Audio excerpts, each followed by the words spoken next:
तो 2024 खत्म होने की उल्टी गिनती शुरू हो चुकी है और चंद घंटे यानी कि कुछ समय बाद नए साल यानी कि 2025 का आगाज हो जाएगा। ऐसे में देश की जीडीपी और शेयर मार्केट की चाल कैसी रहने वाली है, इसको लेकर हम एग्जीक्यूटिव एडिटर सुनील सिंह बघेल के पास जाएंगे, क्योंकि उन्होंने राठी ग्रुप के रीजनल डायरेक्टर निशांत नियाती से खास बातचीत की है। आइए देखते हैं। इस वक्त हम शेयर ट्रेडिंग के बहुत पुराने नाम आनंद राठी ग्रुप के रीजनल डायरेक्टर निशांत नियाती जी के साथ में हैं और हम जानेंगे कि आने वाले साल में जो हमारे निवेशक, जो दर्शक जो शेयर बाजार में इंटरेस्ट रखते हैं, वो किस तरह की सावधानियां रखें। नियाती जी, एक बड़ी इन दिनों बहुत देखने में आ रहा है कि शेयर ट्रेडिंग बहुत सारे लोग करना चाहते हैं, लेकिन ज्यादातर कई मामलों में शेयर ट्रेडिंग के चक्कर में साइबर फ्रॉड के शिकार हो जाते हैं। ये क्या मामला है, इससे कैसे बचा जा सकता है?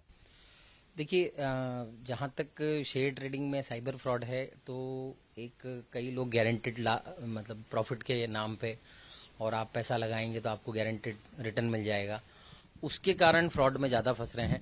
और उसके लिए मैं यही कहूँगा कि शेयर बाजार में या कोई भी इन्वेस्टमेंट में गारंटेड प्रॉफिट नहीं होता है। आपको जो प्रॉफिट मिल सकता है वो बैंक का जो एफडी है वो ही गारंटेड प्रॉफिट है। उसके ऊपर जो भी अगर प्रॉफिट का रिटर्न दिखा रहा है या बता रहा है, उसमें कहीं ना कहीं रिस्क इन्वॉल्व है अनुपात के हिसाब से, कि अगर आप शेयर में लगा रहे हैं तो अनुपात के हिसाब से उसमें भी रिस्क है। आप अगर डेली ट्रेडिंग कर रहे हैं तो उसमें अनुपात के हिसाब से ज्यादा रिस्क है। तो मैं दर्शकों को यही बोलना चाहूंगा कि आप लोग किसी भी इस तरह के फ्रॉड में ना आए जहां पे कोई गारंटेड रिटर्न की बात कर रहा हो। और इस तरह की जो बहुत सारी कंपनियां खुल गई हैं जो गारंटेड रिटर्न है, उनकी पहचान कैसे करें, हम क्या सावधानी रखें? एक तो सेबी रजिस्टर्ड होना चाहिए, पहली चीज। अभी सेबी ने बहुत सारी चीजें ऐसी कर दी हैं जिससे उन्होंने इन्वेस्टर को प्रोटेक्ट किया है।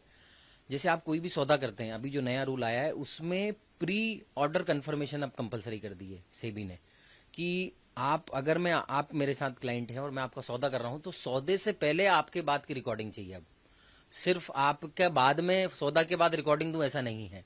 तो एक इतना अच्छा इनिशिएटिव सेबी ने लिया है जिससे बहुत सारा ये जो बिना पूछे जो सौदे हो जाते थे क्लाइंटों के खातों में, उनको नुकसान हो जाता था, वो कई हद तक बंद हो चुका है। अच्छा, अभी लगातार पिछले दिनों से देख रहे हैं कि हाईएस्ट जो लेवल था उससे हम करीब 10% नीचे जा चुके हैं।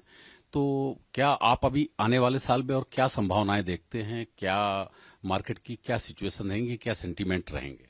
देखिए, आपका आज जो आना है वो एक ऐसे समय आना है कि एक होता है 200 डीएमए जो 200 दिन का एवरेज बनाती है, जो आज वो डीएमए से नीचे बंद हुआ है बाजार, जो कि थोड़ा नेगेटिव बताता है। अगर हम टेक्निकल के हिसाब से देखें, ओवरऑल हम भारत को देखेंगे तो भारत का जीडीपी अभी ग्रो करेगा।